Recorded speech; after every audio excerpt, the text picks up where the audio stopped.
Assalamualaikum warahmatullahi wabarakatuh. Perkenalkan nama saya Muhammad Zidan Ramadan, NIM 63230570, kelas 634A13. Di sini saya akan mempresentasikan hasil analisis bahasa pidato pada tokoh Indonesia, yaitu pidato Bapak Prabowo Subianto pada upacara hari lahirnya Pancasila tanggal 21 Juni 2025. Pertama-tama, sebagai insan yang bertakwa, marilah kita tidak henti-hentinya memanjatkan puji syukur kehadirat Tuhan Maha Kuasa, Tuhan Maha Besar, yang memiliki sekalian alam atas segala karunia yang telah diberikan kepada kita, atas kesehatan dan atas kedamaian yang masih diberikan kepada seluruh bangsa Indonesia. Sehingga kita hari ini dapat bersama-sama memperingati hari peringatan hari lahir Pancasila di tempat yang bersejarah ini di tahun 2025 ini. Pada kalimat pertama-tama, sebagai insan yang bertakwa, marilah kita tidak henti-hentinya memanjatkan puji syukur kehadirat Tuhan Maha Kuasa, Tuhan Maha Besar yang memiliki sekalian alam atas segala karunia yang telah diberikan kepada kita, atas kesehatan dan atas kedamaian yang masih diberikan kepada seluruh bangsa Indonesia.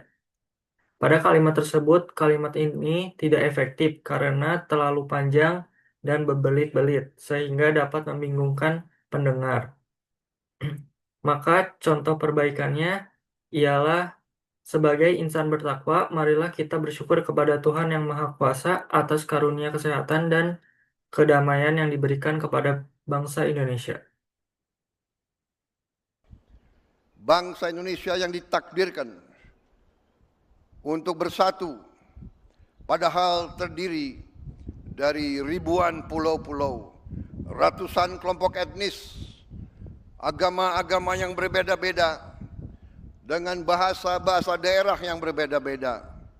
Tapi berkat kearifan pendiri-pendiri bangsa kita, kita dapat bersatu. Dapat bersatu di tengah perbedaan, bersatu di tengah kebinekaan, berbeda tapi satu. Lalu di kalimat bangsa Indonesia yang ditakdirkan untuk bersatu, padahal terdiri dari ribuan pulau-pulau, ratusan kelompok etnis, agama-agama yang berbeda-beda, dengan bahasa-bahasa daerah yang berbeda-beda. Tapi berkat kearifan pendiri-pendiri bangsa kita dapat bersatu. Kalimat tersebut kalimat yang tidak efektif karena pengulangan kata seperti pulau-pulau, agama-agama, dan bahasa-bahasa kurang efektif dan membuat kalimat terasa repetitif. Maka contoh perbaikannya menjadi bangsa Indonesia ditakdirkan untuk bersatu meskipun terdiri dari ribuan pulau, ratusan etnis, berbagai agama dan bahasa daerah. Berkat kearifan para pendiri bangsa, kita dapat bersatu.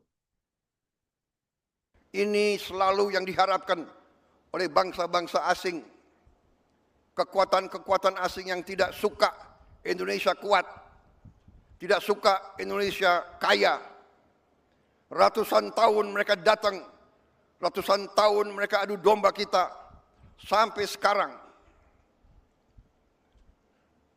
dengan uang mereka membiayai LSM-LSM untuk mengadu domba kita. Mereka katanya adalah penegak demokrasi, HAM, kebebasan pers, padahal itu adalah versi mereka sendiri.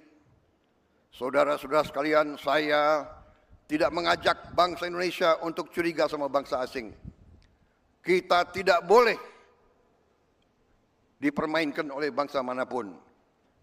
Kita ingat kata-kata proklamator kita, bangsa Indonesia harus berdiri di atas kaki kita sendiri. Saudara-saudara sekalian, para pemimpin kita adalah manusia. Para pemimpin kita banyak kelemahan dan kesalahan.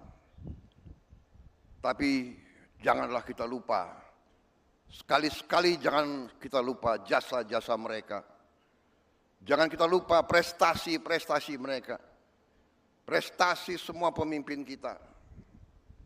Sambil kita belajar dari kekurangan-kekurangan mereka. Wujud kesetiaan kita kepada Pancasila, wujud kesetiaan kita kepada NKRI adalah seluruhnya, terutama para pemimpin. Pemimpin di pusat, pemimpin di provinsi, pemimpin di kabupaten kota, pemimpin di kecamatan, pemimpin di desa. Jaga kepercayaan rakyat. Jangan menipu rakyat. Jaga kekayaan rakyat. Jangan mencuri dari kekayaan rakyat.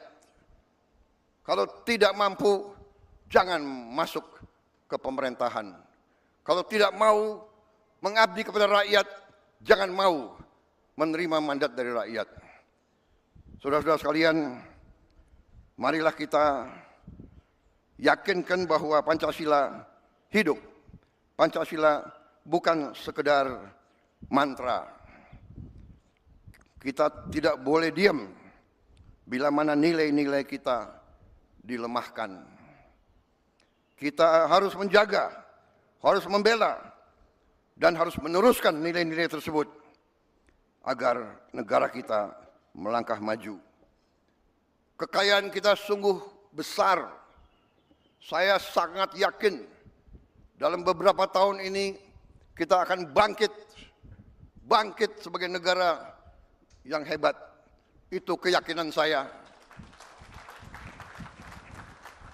Kekayaan kita sekali lagi sangat besar, tetapi terlalu banyak maling-maling yang mencuri uang rakyat. Dan untuk itu saya bertekad akan menertibkan semua itu. Saya mohon dukungan seluruh rakyat Indonesia. Saya minta dukungan semua unsur, terutama generasi muda, terutama anak-anak muda. Kami adalah angkatan yang memang sebentar lagi harus meninggalkan podium.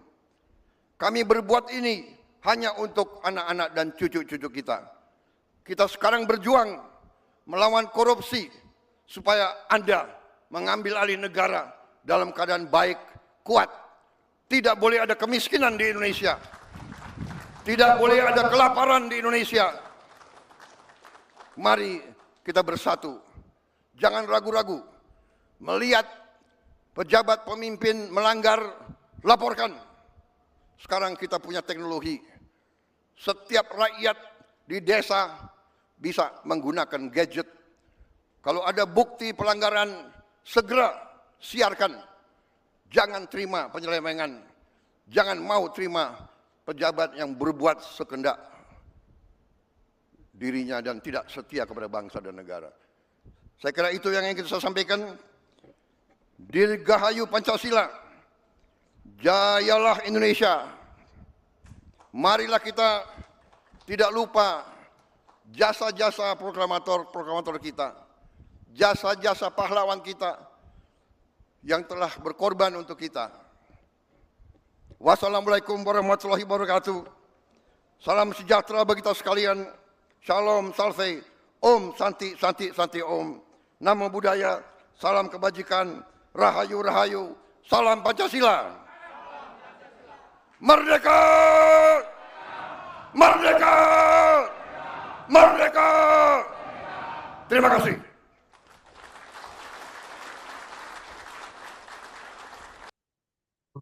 Pada kalimat ini selalu yang tidak diharapkan oleh bangsa-bangsa asing, kekuatan-kekuatan asing yang tidak suka Indonesia kuat, yang tidak suka Indonesia kaya.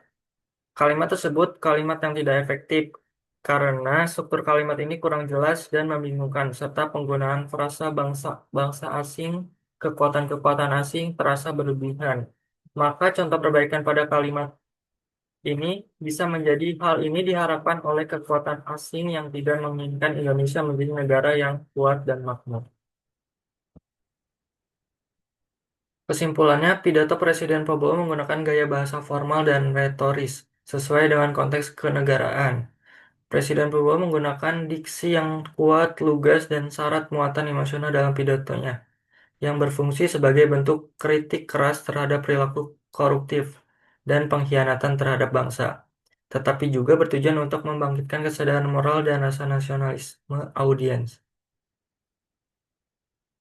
Sekian dari hasil analisis bahasa pidato Bapak Prabowo pada upacara kelahiran Pancasila tanggal 21 Juni 2025.